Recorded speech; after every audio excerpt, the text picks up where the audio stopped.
Hey there, charging information on your lock screen shows your current battery percentage and how much time is left until a full charge. So here's how you can enable this feature on your Samsung phone. We're using this Samsung Galaxy S24 Ultra for this video, but this will work on any other Samsung Galaxy.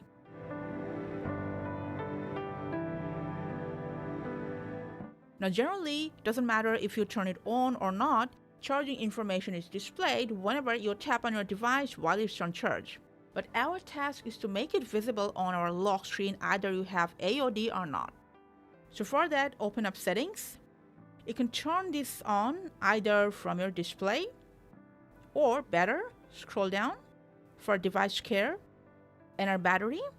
Scroll down for charging settings, and right from here, turn on Show Charging Information.